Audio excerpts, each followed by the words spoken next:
Hello everyone, hope everyone is doing fantastic.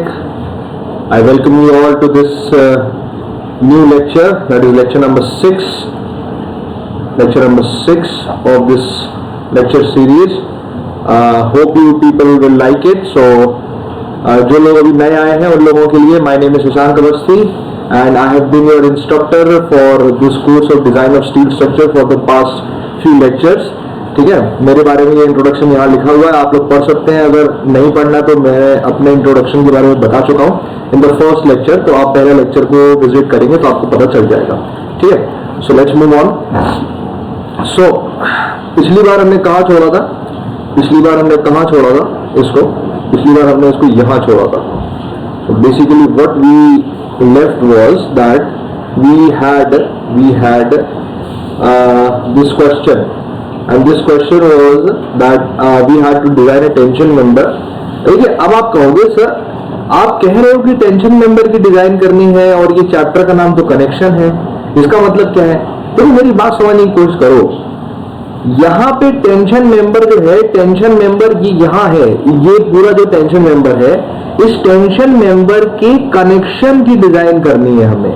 समझ रहे हो मेरी बात? मैंने इससे पहले वाला जो लेक्चर था उसमें बताया था कि स्टील में हमारे पास दो कंपोनेंट्स होते हैं, एक होता है मेंबर और एक होता है कनेक्शंस। ठीक है, तो हमें क्या करना है, जैसे टेंशन मेंबर के कनेक्शन की डिजाइन करनी है इस क्वेश्चन में। ठीक है, so what exactly is happening is tension member की लेंथ दी हुई है 0.9 मीटर है, इसको लगने वाला सर्विस लोड यानी डेड लोड और लाइव लोड दिया हुआ। Dead load 20 kilo Newton, live load is 60 kilo Newton है ना, ये सब दिया हुआ है। फिर हमें ये दिया हुआ है इसमें कि डिजाइन ऑफ कनेक्शन करनी है, फ्लैट्स का यूज करना है हमें। ठीक है, ये जो टेंशन मेंबर है इट इज अ फ्लैट मतलब समझते हैं? फ्लैट मतलब होता है कि it is rectangular cross section है इसका ये रेक्टेंगुलर क्रॉस सेक्शन है हमारे पास। अगर फ्लैट के बारे में कोई इंफॉर्मेशन गिवन नहीं है तो ये जो थिकनेस है ये हमें अभी नोन नहीं है इसके उसमें, so we don't know this thickness. One second, I think this is wing. We don't know this thickness. ये thickness अभी हमें नोन नहीं है। हमें क्या करना है, अब हमें इस कनेक्शन को डिजाइन करना है। ठीक है, तो कनेक्शन को डिजाइन करने के पहले हमें ये दिया हुआ है कि 16 सेंटीमीटर के बोल्ट हमारे पास अवेलेबल है। हमें दिया हुआ है कि जो बोल्ट का ग्रेड है वो 4.6 के बराबर है और 1 लाइन ऑफ बोल्ट्स देना है। लाइन ऑफ बोल्ट का मतलब क्या होता है कि एक ही लाइन में ये सभी बोल्ट्स को ऐसे लगाना है कि एक सिंगल लाइन में आ जाए सब के सब। ठीक है, तो ये ऐसा कुछ नजर आएगा हमारे पास। ये गवेट प्लेट होती है, मैं गवेट प्लेट के बारे में इससे पहले वाले लेक्चर में बता चुका हूँ। गवेट प्लेट क्या होती है? गवेट प्लेट एक ऐसा कंपोनेंट होता है जिस कंपोनेंट में आके मल्टीपल मेंबर्स जुड़ते हैं, मतलब मल्टीपल मेंबर्स अपने कनेक्शन उस गजेट प्लेट पे करते हैं और क्या करते हैं, अपने लोड को उस गजेट प्लेट के ऊपर ट्रांसमिट कर देते हैं। फिर गजेट प्लेट उस लोड को दूसरे किसी मेंबर पे ट्रांसमिट कर देती है। तो हम ये कह सकते हैं कि gazette plate is nothing but it is a junction, एक प्रकार का जंक्शन होता है गजेट प्लेट हमारे पास। ठीक है, तो ये है। अब गजेट प्लेट की डिजाइन नहीं करनी, हमें इस कनेक्शन की डिजाइन करनी जो यहाँ पे हमारे पास अवेलेबल है। तो शुरुआत करते हैं। शुरुआत कहां से होती है? शुरुआत यहां से होती है। सबसे पहले जो डेटा हमारे पास अवेलेबल है उसको जरा हम समझ लें। तो हमें गिवन है कि बोल्ट का ग्रेड 4.6 के बराबर है। तो सबसे पहले तो इसको इंटरप्रेट करने की जरूरत है कि 4.6 का मतलब क्या होता है। 4.6 का मतलब होता है कि बोल्ट के जो मटेरियल है उसकी अल्टीमेट जो स्ट्रेंथ है हमारे पास दैट इज 400 न्यूटन पर mm स्क्वायर। ठीक है, और जो यील्ड स्ट्रेंथ है बोल्ट के मटेरियल की that is 400 into 0.6 that is 240 Newton पर mm स्क्वायर। ठीक है, ये दो चीजें हमें पता होनी चाहिए। मतलब अगर आपके पास कभी भी इस नोटेशन में आए तो 4 का मतलब होता है 400 और 6 का मतलब होता है 400 into 0.6 दैट इज 240। ठीक है, तो 0.6 से इसका मल्टीप्लाई करते हैं तो यील्ड स्ट्रेंथ मिल जाती है। अगला डेटा हमें ये गिवन है कि नॉमिनल डायमीटर ऑफ बोल्ट जो है हमारे पास, नॉमिनल डायमीटर ऑफ बोल्ट जो है हमारे पास दैट इज 16 mm। 16 mm का जो बोल्ट है हमारे पास, इसके लिए हम बोल्ट होल की वैल्यू निकाल सकते हैं। ये वाली जो वैल्यू है +2 जो हमने किया, ये मैंने इससे पहले कोडल प्रोविजन में आपको बताया था, जिसमें मैंने आपको बताया था कि 12 से 24 mm तक के अगर नॉमिनल डायमीटर है बोल्ट का, तो डायमीटर ऑफ बोल्ट होल जो है ये हमें +2 करने से आएगा। ये एडिशनल 2 mm का क्लियरेंस हम लेके चलते हैं, ठीक है। मूविंग फॉरवर्ड, डेड, अब हम टोटल लोड की कैलकुलेशन पे निकाल रहे हैं। टोटल फैक्टर्ड लोड कितना होगा, तो factored load will be equal to dead load plus live load multiplied by 1.5। 1.5 क्या है, 1.5 is the partial factor of safety, partial factor of safety है। अब इस 1.5 को फिर मल्टीप्लाई करना है 20 + 60 से। 20 क्या है डेड लोड, 60 क्या है लाइव लोड, दोनों को ऐड करके मल्टीप्लाई जब कर देंगे तो we get the value of 120 kilonewton. यानी इतना फैक्टर्ड लोड जो है वो लग रहा है उस कनेक्शन के ऊपर, ठीक है। This is the factored load which is being acting on that particular connection. Moving forward, so अब ये हो गया डेटा एनालिसिस। अब डेटा एनालिसिस के बाद हम डिजाइनिंग का प्रोसेस शुरू करते हैं। तो डिजाइनिंग का प्रोसेस कैसा है, सबसे पहले हमें क्या निकालना है, रिवेट वैल्यू या बोल्ट वैल्यू निकालनी है, ठीक है। अब रिवेट वैल्यू और बोल्ट वैल्यू हमें पता है कि दो क्राइटेरिया से निकलती है, एक होता है शियर स्ट्रेंथ का क्राइटेरिया, एक होता है बियरिंग स्ट्रेंथ का क्राइटेरिया। शियर स्ट्रेंथ का जो क्राइटेरिया होता है वो हमें इस फॉर्मूले से पता चलता है, ये मैंने आपको पिछली क्लास में बताया था। ये फॉर्मूला होता है π/4 टाइम्स φ² यानी area of cross section multiplied by stress. ये मैं आपको बता चुका हूँ इसके पहले वाले लेक्चर में, एंड बियरिंग के लिए भी फॉर्मूला मैं आपको इसके पहले वाले लेक्चर में बता चुका हूँ, ठीक है। अब देखिए ये एक सिंगल शेयर केस है, सिंगल शेयर केस है। तो सिंगल शेयर के केस में हमारे पास जो फॉर्मूला होता है वो मतलब एक ही बोल्ट के लिए हम लोग मतलब एक ही क्रॉस सेक्शन के लिए लेके चलते हैं। अगर डबल शेयर होता तो इसी की वैल्यू मल्टीप्लाइड बाय 2 हो जाती, ठीक है। लेकिन क्योंकि ये सिंगल शेयर केस है तो हमें इसकी वैल्यू को 2 से मल्टीप्लाई नहीं करना, ठीक है। तो सिंगल शेयर केस के लिए हमारे पास जो लोड की वैल्यू आ रही है, this comes out to be 37.15 kilonewton. ये हमारे पास वैल्यूज को सॉल्व करके आ जाएगी, ठीक है। अब ये FU कहां से आया, FU हमारे पास क्वेश्चन में दिया हुआ है। इसके पहले वाली स्लाइड में मैंने आपको बताया था FU की वैल्यू 400 Nm/mm² है और FY की वैल्यू 240 है। ये किसके लिए है, बोल्ट के लिए है, ठीक है।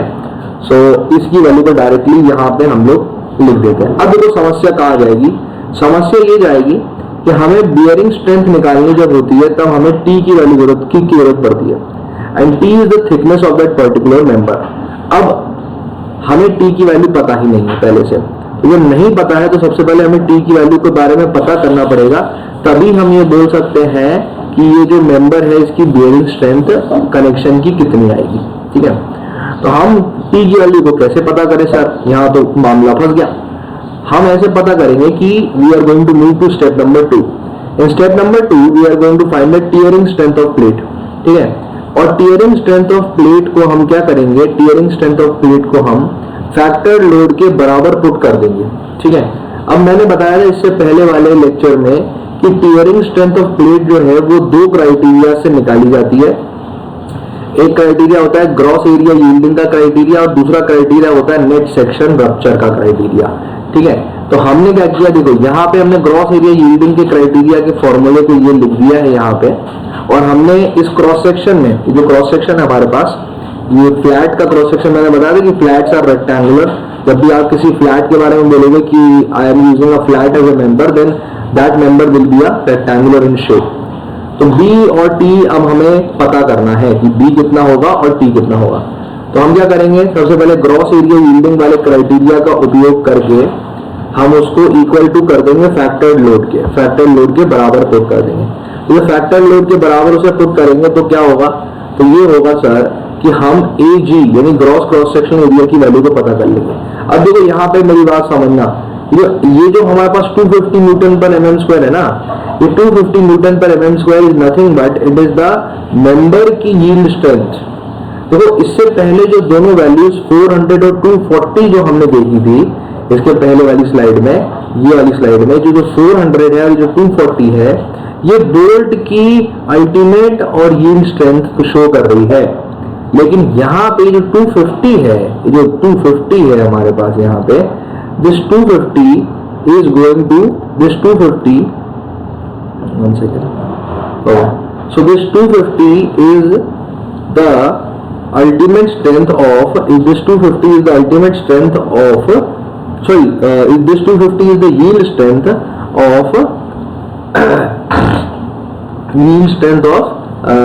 this मटीरियल, यानी मेंबर की यील्ड स्ट्रेंथ है, कनेक्शन की यील्ड स्ट्रेंथ नहीं है। इससे हम ग्रॉस क्रॉस सेक्शनल एरिया की वैल्यू निकाल लेंगे, that comes out to be 528 mm square. इन ग्रॉस क्रॉस सेक्शनल एरिया से इसके अलावा हम एक और चीज निकालेंगे, हम क्या करेंगे, इस अल्टीमेट लोड को फिर नेट सेक्शन रप्चर के क्राइटेरिया को यूज करके नेट क्रॉस सेक्शनल एरिया भी पता कर लेंगे। ठीक है, अब क्या करेंगे, हम इस ग्रॉस क्रॉस सेक्शनल एरिया की वैल्यू को मैच करेंगे स्टील टेबल में। ठीक है, और स्टील टेबल में मैच करने के बाद हम क्या करेंगे, हम देखेंगे कि ऐसा कौन सा सेक्शन है जिसका gross cross sectional area 528 mm से ज्यादा है। ठीक है, 528 mm स्क्वायर से ज्यादा आ रहा है। तो हमारे पास ये जो आएगा, जो एरिया जो आएगा, दिस कम्स, इससे जब हम मैच करेंगे तो हमें मिलेगी वैल्यू 60 ISF 10। ये जो सेक्शन है 60 ISF 10, Indian standard flat 60 ISF 10, ये नाम है एक फ्लैट सेक्शन का। ये जो फ्लैट सेक्शन होगा हमारे पास, इस फ्लैट सेक्शन की, ये इस सेक्शन को हमने अज्यूम कर लिया कि ये जो सेक्शन है हम इसको एज अ फ्लैट सेक्शन लेके चल रहे हैं। ठीक है, फिर क्या होगा, हम इस फ्लैट सेक्शन के लिए ग्रॉस क्रॉस सेक्शन एरिया फिर निकालेंगे। ग्रॉस क्रॉस सेक्शन एरिया 60 × 10 के बराबर हो जाएगा, जो कि 600 होता है, जो कि ग्रेटर देन 528 है। तो हमारे पास ग्रॉस क्रॉस सेक्शन एरिया का क्राइटेरिया सेटिस्फाई हो गया। फिर नेट क्रॉस सेक्शन एरिया को देखेंगे, तो नेट क्रॉस सेक्शन एरिया जो होता है हमारे पास, ये होता है 60 माइनस 18। अब देखो, नेट क्रॉस सेक्शन एरिया जो रहेगा ना, वो ये क्रॉस सेक्शन एरिया रहेगा, ये वाला क्रॉस सेक्शन एरिया। ठीक है, और ये वाला क्रॉस सेक्शन एरिया, और बीच का जो बोल्ट वाला जो पोर्शन है ना, इस पोर्शन को हम लोग क्या कर देते हैं, हटा देते हैं क्रॉस सेक्शन एरिया में से। तो जो बचा हुआ जो एरिया होता है, इसी को हम लोग कहते हैं नेट क्रॉस सेक्शनल एरिया के बराबर। ठीक है, तो नेट क्रॉस सेक्शन एरिया मतलब इस रेक्टेंगल का एरिया और इस रेक्टेंगल का एरिया। ये जो डायग्राम मैंने शो किया है, ये क्रॉस सेक्शन का डायग्राम है। एक फ्लैट का क्रॉस सेक्शन जो होता है वो ऐसा नजर आता है हमारे पास।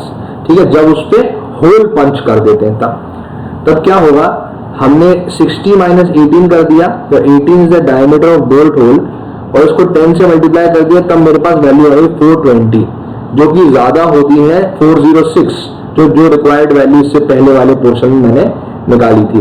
तो इससे पता चला कि इन दोनों एरियाज के को अगर मद्देनजर रखें, तो ये जो क्रॉस सेक्शन है 60 ISF 10, ये क्रॉस सेक्शन है, ये क्या रहेगा, सेफ रहेगा। तो इसको अब हमने फाइनल कर दिया। ठीक है, अब क्योंकि ये फ्लैट सेक्शन का अब हमने इस सेक्शन को फाइनल कर दिया है, तो अब हम क्या करेंगे, हम ये जो इसका जो थिकनेस है, ये जो थिकनेस है 10 mm, इस 10 mm का यूज करेंगे। और कहां पुट करेंगे इस 10 mm को, इस 10 mm को हम यहां पुट करेंगे, बियरिंग स्ट्रेंथ निकालने वाले फॉर्मूला में इसको पुट करेंगे। बियरिंग स्ट्रेंथ निकालने वाले फॉर्मूला में इसको पुट करके जब हम देखेंगे, तो we can see very easily that the bearing strength comes out to be 128 kilonewton. ठीक है, अब रिवेट वैल्यू या बोल्ट वैल्यू अगर हम लोग निकालें, तो वो लीस्ट होती है शियर स्ट्रेंथ और बियरिंग स्ट्रेंथ के। शियर स्ट्रेंथ की वैल्यू 37.15 आई थी, बियरिंग स्ट्रेंथ की वैल्यू 128 किलोन्यूटन आई थी। तो दोनों में से जो कम वैल्यू है दैट इज 37.15 किलोन्यूटन। तो हम ये कहेंगे कि इतने लोड की वैल्यू अगर हम पहुंचा दें, तो क्या होगा, तो क्या होगा कि वो जो बोल्ट है वो फेल हो जाएगा शियर में। ठीक है, शियर में वो बोल्ट फेल हो जाएगा। तो फाइनली अब हमें रिवेट वैल्यू की वैल्यू मिल गई, तो अब हम नंबर ऑफ बोल्ट्स को निकाल सकते हैं, जो कि हमारे पास 120 किलोन्यूटन जो फैक्टर्ड लोड है, उससे जब रिवेट वैल्यू को जब हम डिवाइड कर देंगे, तो it comes out to be 4।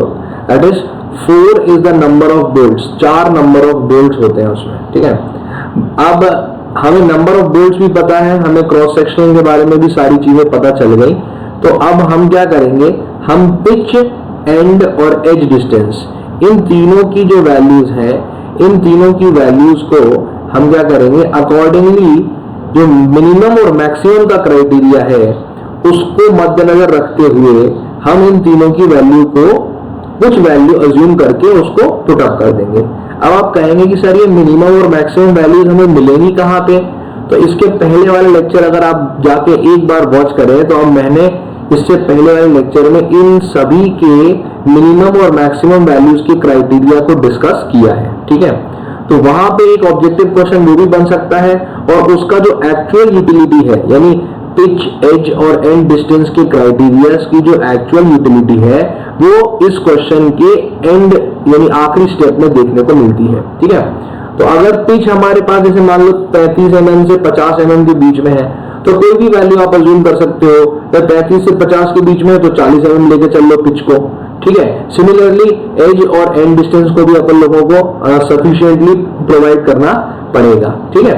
So this was the question which I would like to discuss.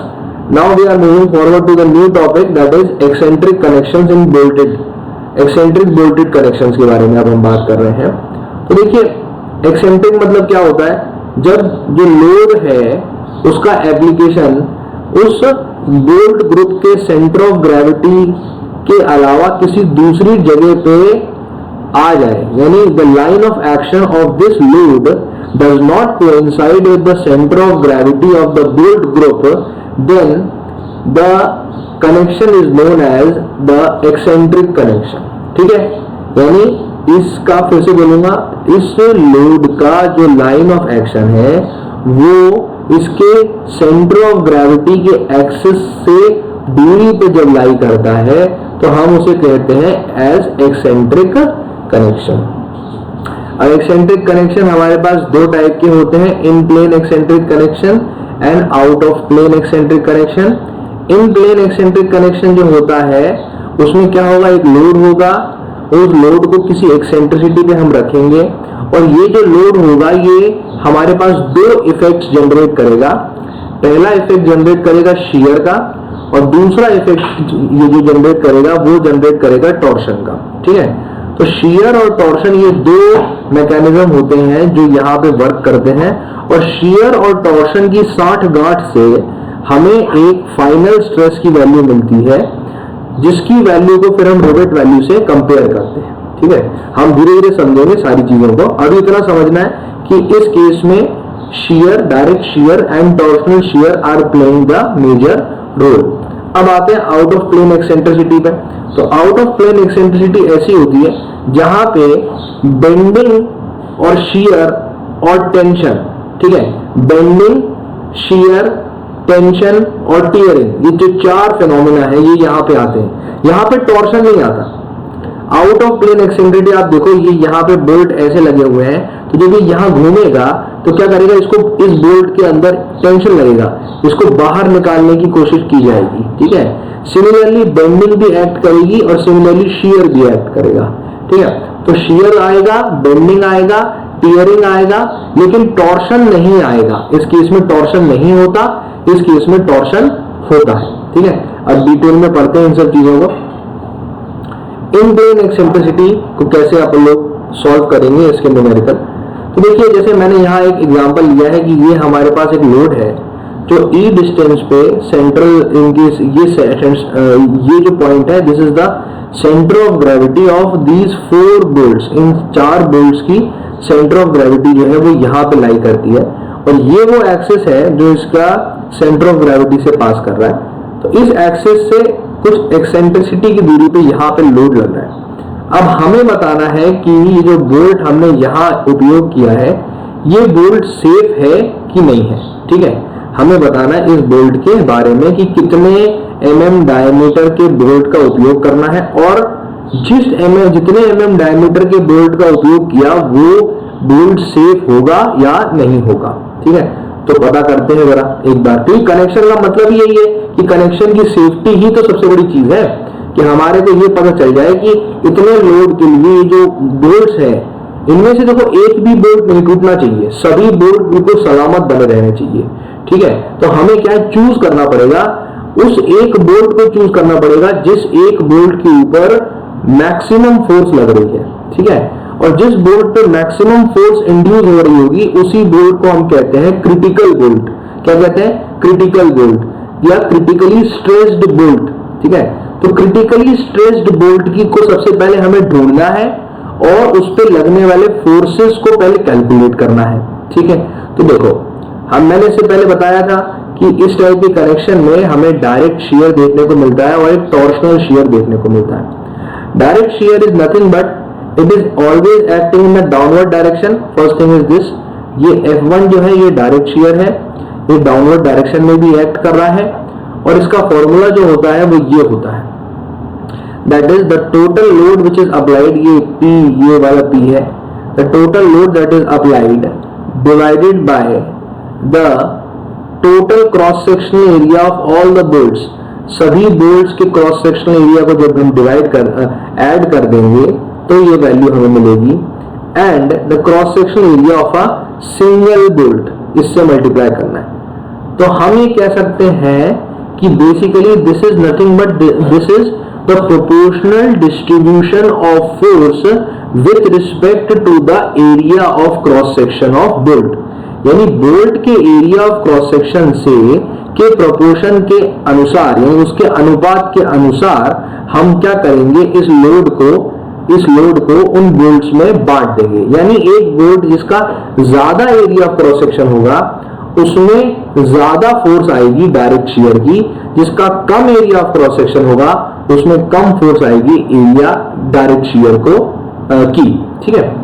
अब क्योंकि हम एक सिमेट्रिकल डायग्राम बना रहे हैं और स्टील डिजाइन में 99% केसेस में सभी बोल्ट जो हम यूज करते हैं किसी एक कनेक्शन में वो अलग अलग नहीं होते, वो सेम साइज के होते हैं। तो हमें इतना पता चल जाएगा कि हर बोल्ट का area of cross section same है।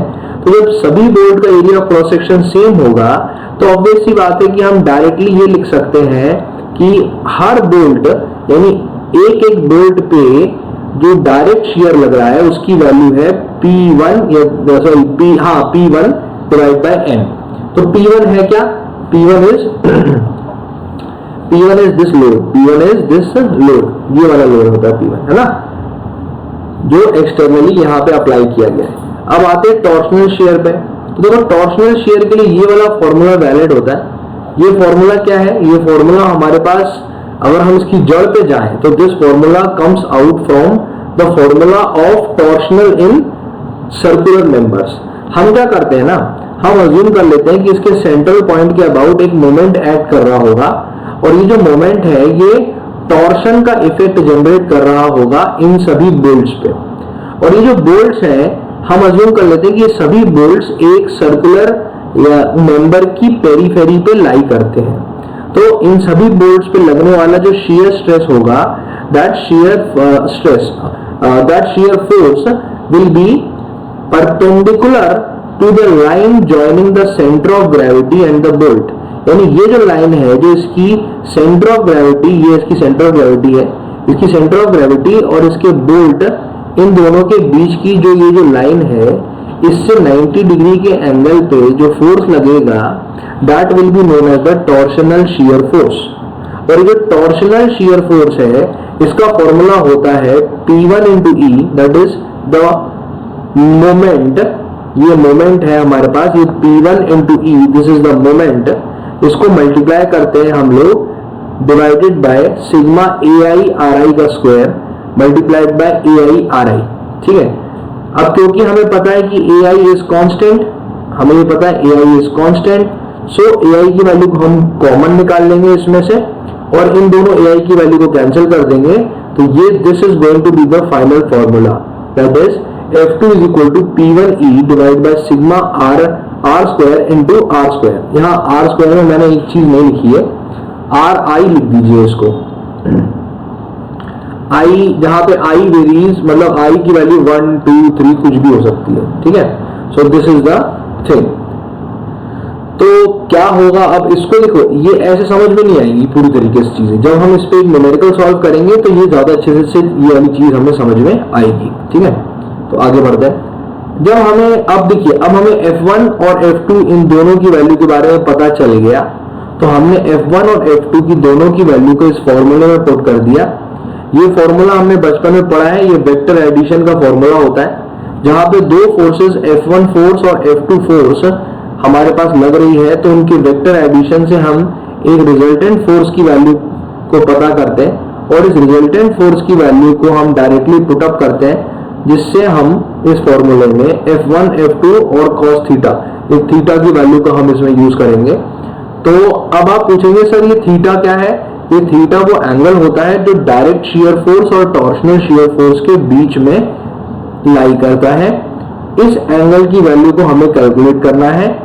ये एंगल जितना कम होगा, जितना थीटा की वैल्यू कम होगी, उतनी ज्यादा cos थीटा की वैल्यू होगी, और जितनी ज्यादा cos थीटा की वैल्यू होगी उतनी ही ज्यादा रिजल्टेंट फोर्स की वैल्यू होगी। ठीक है, so this was which I would like to tell. तो हम क्या करते हैं, रिजल्टेंट फोर्स की वैल्यू को निकालते हैं। अब क्या करते हैं, हमें एक चीज याद रखनी है कि अब हमें आइडेंटिफाई करना है कि क्रिटिकली स्ट्रेस्ड बोल्ट कौन सा है।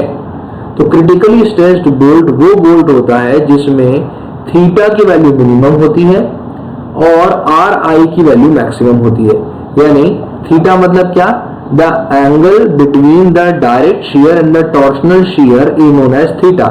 जब थीटा की वैल्यू मिनिमम होती है और आर आई की वैल्यू जब मैक्सिमम होती है, तब मेरे पास जो बोल्ट मुझे मिलता है, that bolt will contain the maximum value of resultant force, और जिसपे maximum value of resultant force आती है उसी को मैं कहता हूं क्रिटिकली स्ट्रेस्ड बोल्ट। तो क्रिटिकली स्ट्रेस्ड बोल्ट को आइडेंटिफाई करने के कौन से दो तरीके होते हैं? पहला तरीका होता है कि थीटा की वैल्यू मिनिमम होगी, और दूसरा जो तरीका होता है वो होता है आर की वैल्यू मैक्सिमम होगी। यानी जो डिस्टेंस होगी ना, जो डिस्टेंस होगी उस बोल्ट की उसके सेंटर ऑफ ग्रेविटी से, वो डिस्टेंस मैक्सिमम होनी चाहिए। ठीक है, मूविंग फॉरवर्ड। अब ये क्वेश्चन है जो मैंने यहां लिखा है, इस क्वेश्चन को आप अगर ध्यान से सुनेंगे तो आपको पूरा कॉन्सेप्ट क्लियर हो जाएगा एक्सेंट्रिक कनेक्शन का, इन प्लेन एक्सेंट्रिसिटी वाली केस का। ठीक है, तो इस क्वेश्चन में लिखा है कि एक स्टील ब्रैकेट है हमारे पास जिसमें 12 mm के डायमीटर के बोल्ट का उपयोग किया गया। ये एक्सेंट्रिक लोड PU 200 किलोन्यूटन के लोड को कैरी करता है, जो 250 mm की एक्सेंट्रिसिटी पे लाई कर रहा है।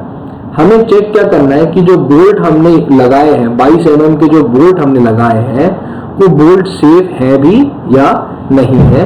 अगर थिकनेस ऑफ प्लेट जो है वो हमें 10 mm गिवन है तो देखिए यहाँ पे मैंने इसका सॉल्यूशन, पहले इसका डायग्राम बना दिया है। यहाँ पे थोड़ा ध्यान से हम लोग देखेंगे। ये P की वैल्यू है, P हमारे पास 200 किलोन्यूटन के बराबर है, E हमारे पास 250 mm के बराबर है, this is the eccentricity.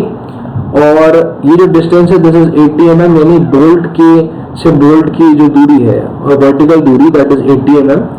And इस बोल्ट से इसके सेंटर ऑफ ग्रेविटी के बीच की दूरी है 50 mm, और इस बोल्ट से इसके सेंटर ऑफ ग्रेविटी के बीच की दूरी है 50 mm। ठीक है, so this was the question which we have to solve. Now let's solve it. तो अब मैंने क्या, उन्हीं सभी ये जो बोल्ट्स, मैंने ये जो यहाँ पे जो बोल्ट्स है ना, सभी के सभी, इन सभी बोल्ट्स को मैंने इस तरीके से शो कर दिया।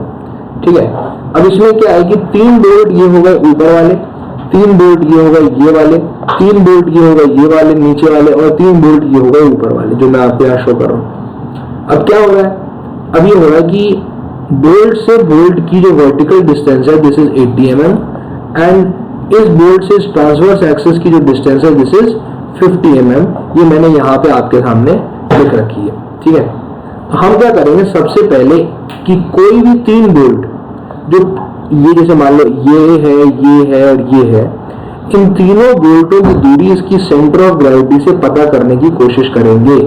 तो R1, R2 and R3 are the 3 distances which we have to calculate.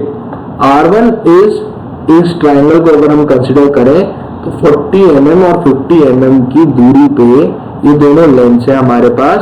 तो हम इस लेंथ को बड़े आराम से निकाल सकते हैं by use of Pythagoras theorem. ये हमने बचपन में पढ़ा था पाइथागोरस थ्योरम के बारे में, उसी चीज के बारे में बात हो रही है। तो by the use of Pythagoras theorem we can very easily get the value of this R1 की वैल्यू बहुत आसानी से हमें मिल जाएगी। सिमिलरली जब हम इस ट्रायंगल को देखते हैं, इस वाले ट्रायंगल को, तो ये जो डिस्टेंस होती है ये डिस्टेंस R2 आती है और ये आती है 130 mm के बराबर। फिर ये जो ट्रायंगल होता है हमारे पास, ये बड़ा वाला जो ट्रायंगल होता है, इससे मैं R3 की दूरी निकालूंगा which comes out to be 206.17 mm। ठीक है, ऐसा। अब क्या करना है, अब कुछ नहीं करना है। देखिए अब जैसे ये जो तीनों बोल्ट है, इन तीनों बोल्ट की जो दूरी है हमारे पास सेंटर ऑफ ग्रेविटी से, वही दूरी ऊपर वाले तीनों बोल्ट की भी होगी, वही दूरी इन तीनों बोल्ट की भी होगी सेंटर ऑफ ग्रेविटी से, और वही दूरी इन तीनों बोल्ट की भी होगी सेंटर ऑफ ग्रेविटी से, है ना? बिल्कुल सही बोल रहा हूँ कि नहीं बोल रहा हूँ, है ना? तो इसका मतलब ये है कि ये जो सभी डिस्टेंसेस हैं ये 4 बार आ रही है, एक बार यहाँ आई डिस्टेंस, एक बार ये डिस्टेंस, एक बार ये डिस्टेंस, एक बार ये डिस्टेंस। तो अब अलग अलग कैलकुलेट करने की कोई खास जरूरत है नहीं, क्योंकि ये जो फिगर है ये सिमेट्रिकल है। ठीक है, तो अब हम आते हैं डायरेक्ट कैलकुलेशन पे। तो डायरेक्ट शियर की जो वैल्यू है ये तो हमें पता है, this comes out to be PU/N, और PU हमारे पास 200 किलोन्यूटन दिया था, N हमारे पास 12 है, यानी अपने पास 12 बोल्ट है 22 mm डायमीटर के। तो हमने क्या किया, हमने F1 की वैल्यू निकाल ली, यानी एक बोल्ट के ऊपर डायरेक्ट शियर लग रहा है 16.16 mm और 16.67 किलोन्यूटन के बराबर। ठीक है, फिर हमने टॉर्शनल शियर फोर्स की वैल्यू को कैलकुलेट किया। टॉर्शनल शियर फोर्स की जो वैल्यू होती है that is PU into E divided by sigma RI square multiplied by RI। ठीक है, अब देखो इसको निकालने के पहले हमें ये देखना है कि RI की वैल्यू मैक्सिमम किस में है, यानी सेंटर ऑफ ग्रेविटी से सबसे ज्यादा दूर कौन सा बोल्ट है। तो सेंटर ऑफ ग्रेविटी से ये बोल्ट सबसे ज्यादा दूर है, ये बोल्ट भी सबसे ज्यादा दूर है, ये बोल्ट भी सबसे ज्यादा दूर है, और ये बोल्ट भी सबसे ज्यादा दूर है। ठीक है, तो इन चारों में से कोई एक बोल्ट हो सकता है जो कि क्रिटिकली स्ट्रेस्ड हो। कौन से वाले में से? इसमें से, इसमें से, इसमें से और इसमें से। इन चारों में से कोई एक बोल्ट होगा जो कि क्रिटिकली स्ट्रेस्ड होगा। ठीक है, तो हमें क्या करना है, हमें कुछ नहीं करना है, हमें इस स्टेज पे बस इतना जानना है कि इन चारों में से कोई एक बोल्ट होगा। तो हमने इस फॉर्मूले को पुट किया, इसमें सिग्मा RI का स्क्वायर था। RI का स्क्वायर मतलब ये सिग्मा R स्क्वायर मतलब क्या होता है कि इन सभी बोल्ट्स की सेंटर ऑफ ग्रेविटी से जितनी भी दूरी होगी, इन सभी दूरियों का स्क्वायर करके उन सबको ऐड कर देगा। ठीक है, तो हमें मालूम था कि ये जो बोल्ट है 206.17 की दूरी पर लाई कर रहा है।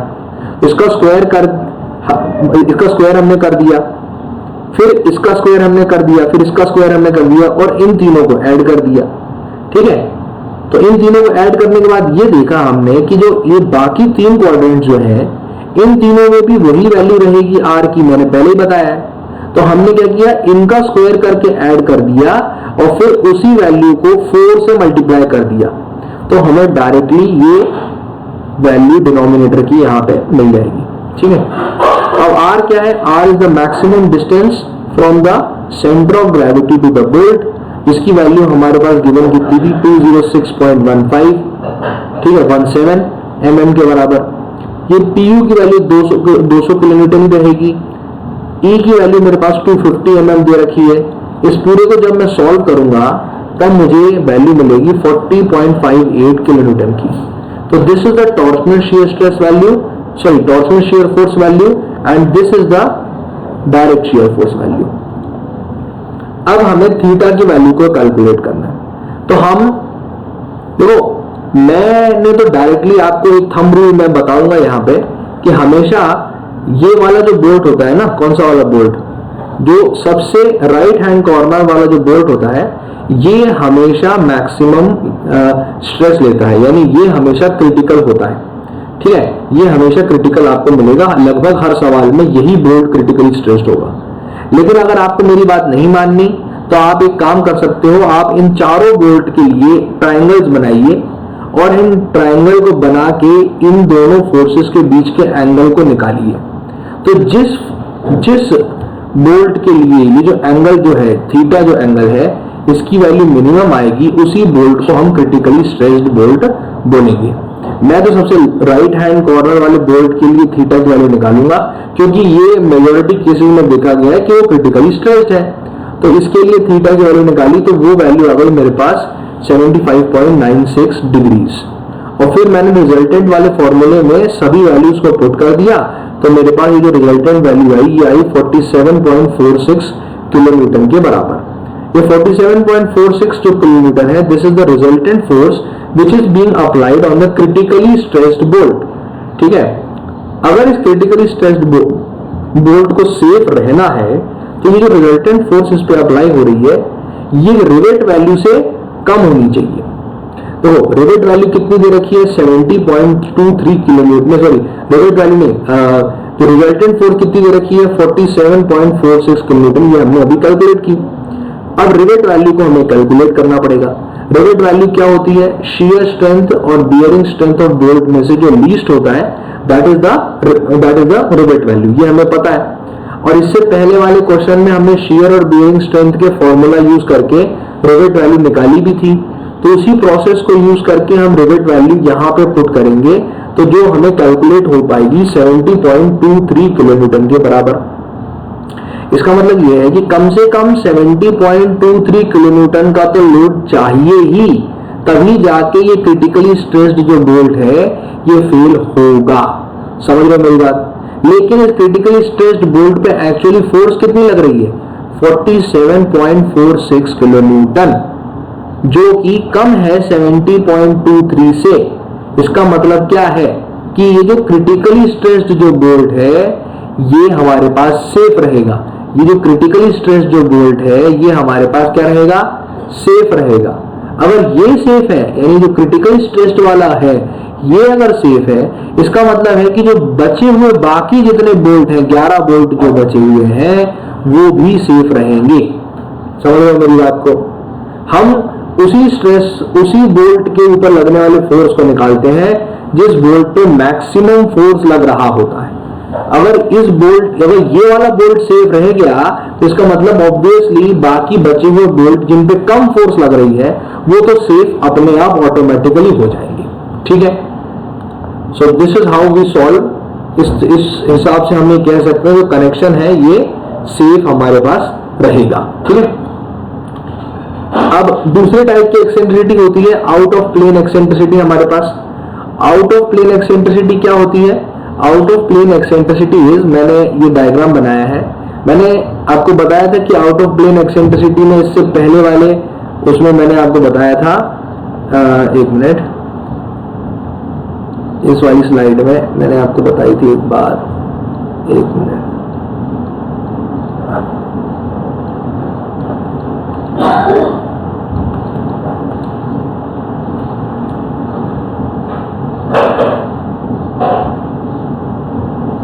बेसिकली हाँ मैंने आपको बताया था ना इस वाली स्लाइड में, आउट ऑफ प्लेन एक्सेंट्रिसिटी वाला जो केस होता है, इस केस में टॉर्शनल फोर्स नहीं होता, इसमें शियर होता है, बेंडिंग होता है और टीयरिंग होता है, ये तीनों चीजें होती हैं। लेकिन इसके केस में क्या होता है, शियर होता है और टॉर्शन होता है। ये यहां पे लिख भी लो जिससे क्या कि कल को कंफ्यूजन न जाए कि क्या था। इसके केस में होता है शियर, इसके केस में होता है टॉर्शन, और इसके केस में होता है शियर, इसके केस में होता है बेंडिंग, और इसके केस में होता है टेंशन, और इसके केस में होता है टीयरिंग। ये 4 फिनोमेना होते हैं इसके केस में। ठीक है, तो अब हम आते हैं दोबारा अपने पॉइंट पे। आउट ऑफ प्लेन एक्सेंट्रिसिटी को अब हम शुरू करते हैं। तो देखो, आउट ऑफ प्लेन एक्सेंट्रिसिटी में ये एक न्यूट्रल एक्सिस डिफाइन किया जाता है। इस न्यूट्रल एक्सिस के ऊपर के जितने भी बोल्ट होते हैं उन पे शियरिंग, टीयरिंग, बियरिंग और टेंशन, ये चारों चीजें लगती हैं। और न्यूट्रल एक्सिस के नीचे वाले जितने भी बोल्ट होते हैं उनमें सिर्फ शियरिंग और बियरिंग लगती है। ठीक है, अब हमें एक चीज यहां डिफाइन होती है, that is known as depth of the bracket. Depth of the bracket, ये जो है ना, इसे ब्रैकेट कनेक्शन ही बोलते हैं। तो इसके डेप्थ को, इसकी इफेक्टिव डेप्थ को हम कितना लेके चलते हैं? इसका जो इफेक्टिव डेप्थ होता है ना, वो क्या होता है, ऊपर वाले बोल्ट की यानी टॉप मोस्ट बोल्ट के सेंट्रल पॉइंट से नीचे वाले फाइबर तक, इस मेंबर के नीचे वाले फाइबर तक की जो दूरी होती है ये कहलाती है depth of bracket. Depth of bracket क्या होती है? टॉप मोस्ट बोल्ट से नीचे वाले फाइबर तक की जो दूरी होती है that is known as the depth of the bracket. और ये डेप्थ ऑफ द ब्रैकेट जो रहता है ये डिफाइन होता है हमारे पास बोल्टेड कनेक्शन के लिए, ठीक है। अगर यहीं पे इसी की जगह पे अगर वेल्डेड कनेक्शन होता तो डेप्थ ऑफ ब्रैकेट हमारे पास ये टॉप मोस्ट फाइबर से लेकर बॉटम मोस्ट फाइबर के बीच की दूरी कहलाता, ठीक है, क्योंकि पूरा क्रॉस सेक्शन जो है वो चिपका हुआ रहेगा। यहाँ पे पूरा वेल्डेड में पूरा क्रॉस सेक्शन चिपका हुआ रहता है, लेकिन बोल्टेड में ये जो टॉप मोस्ट जो बोल्ट है इस बोल्ट से इस नीचे वाले फाइबर की जो डिस्टेंस होती है that is known as the depth of the bracket. अब डेप्थ ऑफ द ब्रैकेट हमें क्यों चाहिए sir? Depth of bracket sir हमें इसलिए चाहिए कि डेप्थ ऑफ द ब्रैकेट से ही हम पता कर सकते हैं कि डेप्थ ऑफ न्यूट्रल एक्सिस किसके बराबर है। Depth of neutral axis is 1/7 times depth of bracket, ठीक है। डेप्थ ऑफ न्यूट्रल एक्सिस को ऐसे पता लगाया जाता है in out of plane eccentricity cases, ठीक है। मूविंग फॉरवर्ड, अब क्या होता है in out of plane eccentricity वाले जो केसेस होते हैं, इन केसेस में हम ये देखते हैं कि यही जो मैकेनिज्म है ये सभी जो मैकेनिज्म इकट्ठे काम कर रहे हैं इसमें। तो क्या होगा कि ये कनेक्शन की सेफ्टी को कैसे इंश्योर करेंगे, उसके लिए कोड में एक रिलेशन गिवन है। कोड में कौन सा रिलेशन गिवन है कि टीयरिंग टेंशन और शियर की जो कैलकुलेटेड वैल्यूज है, यानी देखो इसके पहले वाले प्रॉब्लम में इन दोनों बोल्ट पे कुछ टेंशन लग रहा होगा, कुछ शियर लग रहा होगा, तो इनकी जो कैलकुलेटेड वैल्यूज है यानी टेंशन की कैलकुलेटेड वैल्यू और शियर की कैलकुलेटेड वैल्यू और इनकी जो कैपेसिटी है जो आपको क्वेश्चन में गिवन होगी, यानी tension carrying capacity and shear carrying capacity, इन सभी वैल्यूज को जब मैं इस फॉर्मूले में पुट कर दूंगा, ये जो फॉर्मूला है ये कोड में गिवन है मेरे पास, ये जो पूरा जो फॉर्मूला है this complete formula is given in the code.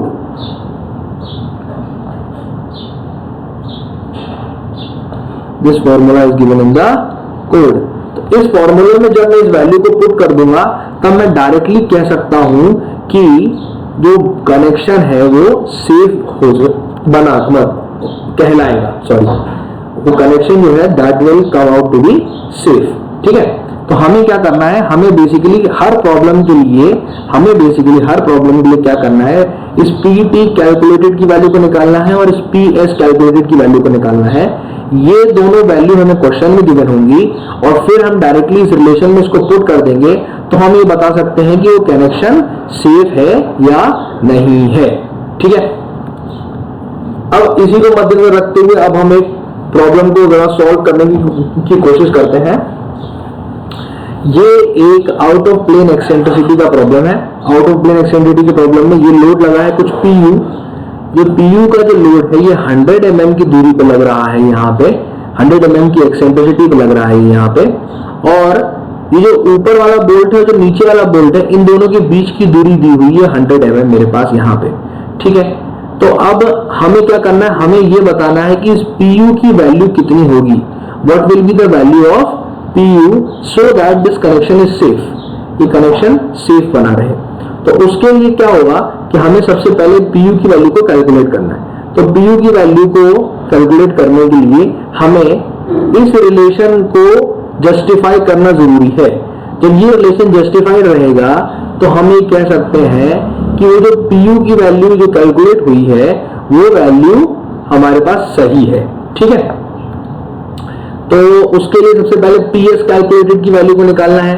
तो पीएस कैलकुलेटेड की वैल्यू, क्योंकि हमारे पास 4 बोल्ट है, तो ये जो पीयू जो लग रहा है, जो शियर डायरेक्ट शियर जो जनरेट हो रहा है वो डायरेक्ट शियर है वो हमारे पास इन चारों बोल्ट में बराबर बट जाएगा, ठीक है।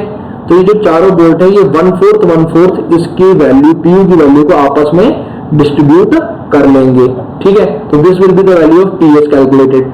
फिर क्या है कि हमें यहाँ पे लगने वाला जो नेट मोमेंट है दैट इज पीयू इंटू 100। ये मोमेंट जो लग रहा है ये वाला moment this is PU into 100। तो जो पीयू इंटू 100 है इसको काउंटरैक्ट करने के लिए एक ऑपोजिट कपल लगेगा जो कि इन दोनों बोल्ट्स के ऊपर जो फोर्सेस लग रही हैं उन फोर्सेस से जनरेट होगा, तभी जाके इक्विलिब्रियम मेंटेन हो सकता है। तो अगर टी फोर्स लग रही है न्यूट्रल एक्सिस के ऊपर और टी फोर्स लग रही है न्यूट्रल एक्सिस के नीचे, तो इस रिलेशन को फिर मैं जस्टिफाई कर सकता हूं कि PU into 100 is equal to T into 100। या ये 100 क्या है, distance between the top bolts and the bottom bolts. इससे मैं बता सकता हूं कि PU is equal to T के बराबर होता है, यानी T is the net force acting on the bolts above neutral axis. ठीक है, तो जब हमें पता चल गया कि इन दोनों बोल्ट पे जो टोटल फोर्स लग रही है वो T के बराबर है, तो ये जो T है this will be equal to PU, और PU की जो वैल्यू है सॉरी यहाँ जो ओवरऑल न्यूट्रल एक्सिस के ऊपर जो टोटल फोर्स लग रही है वो लग रही है हमारे पास T के बराबर, और ये जो T है ये बराबर बराबर बट जाएगा दो बोल्ट्स में, क्योंकि न्यूट्रल एक्सिस के ऊपर दो बोल्ट्स हैं, तो ऊपर लगने वाले जो बोल्ट्स हैं, जो दोनों बोल्ट्स हैं, इन पे लगने वाली जो टेंशन जो फोर्स होगी, जो टेंसाइल जो फोर्स होगी, this will come out to be T/2, this will come out to be T/2 और PU/2, this will come out to be T/2 और PU/2, है ना। तो अब मुझे PS कैलकुलेटेड की वैल्यू भी पता चल गई, PT कैलकुलेटेड की वैल्यू भी पता चल गई, ये इन सभी वैल्यूज को, और क्योंकि मुझे प्रॉब्लम में गिवन था कि शियर फोर्स कैपेसिटी 20 किलोन्यूटन के बराबर है और tensile force carrying capacity 15 kilonewton के बराबर है, so we already know that PT की वैल्यू क्या है, PS की वैल्यू क्या है, एंड वी हैव कैलकुलेटेड कि PT कैलकुलेटेड की वैल्यू क्या है और PS कैलकुलेटेड की वैल्यू क्या है, और इस पूरे रिलेशन को जब मैं सॉल्व करूंगा then we are going to get that PU की वैल्यू आ गई 28.14 किलो न्यूटन के बराबर, ये वैल्यू आ गई 28.14 किलो न्यूटन के बराबर। Hope you people understood.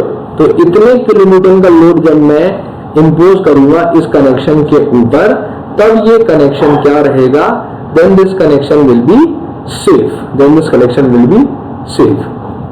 So this was all for today. I would like to thank you all for being patient enough to listen to me throughout this lecture.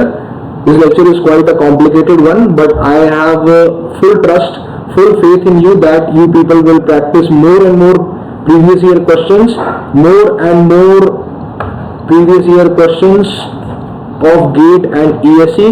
देखिए GATE और ESE के bolted joints या riveted joints से related जो भी question है उनको आप सॉल्व करना शुरू कर दीजिए इस लेक्चर के बाद। इससे क्या होगा कि आपकी प्रैक्टिस बनना शुरू होगी और आपको धीरे धीरे करके आइडिया आएगा।